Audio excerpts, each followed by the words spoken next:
anything that stood out to you that maybe I didn't touch on? You mentioned special teams, of course, and Beamer ball and getting the 2 block punts and the 2-point conversion. Huge. And I you can't bank on that's going to happen every single game, but I think you and I talked last week. We both agree.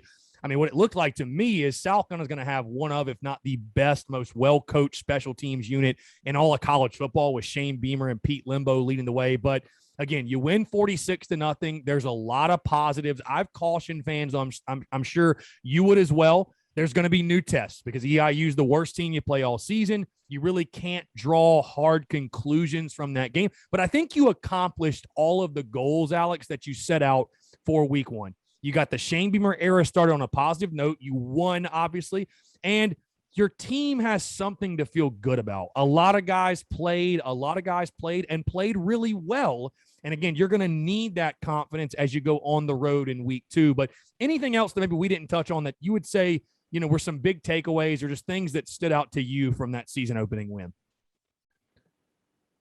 I mean, special teams comes directly to mind. I mean, to hit the 2-point on the swinging gate, you block 2 punts. I mean, that's it. And more importantly than that, perhaps, we pitched a shutout for the first time since 2008. Yeah, I believe you were there or just left, maybe. So yeah. No. That was the opening NC State game. Yes, yes. Where the Lindsay twins annihilated Russell Wilson. But no, I mean, I think that's the biggest thing is like it.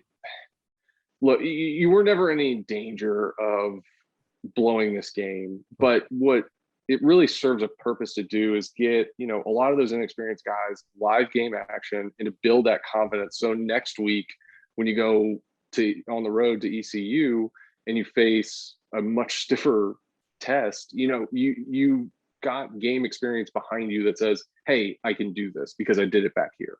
And to pitch a shutout, to have that kind of success on special teams, to get, somebody like Jordan Birch, like that kind of confidence boost on a pick 6, to know like those running backs that are going to sit behind Kevin Harris or at least rotate in with him, they know they can play that way against other competition. And so like the confidence that's going to come with that, I think is my biggest takeaway, is that you did everything that you were supposed to do against an inferior opponent. And now you move on to the next one. And hopefully that confidence continues to build and build and build until you get to the meat of the SEC schedule. We also covered, for those of you that are interested in that. For those that are, yes, the 42.5, the Gamecocks did cover that massive 6 touchdown spread.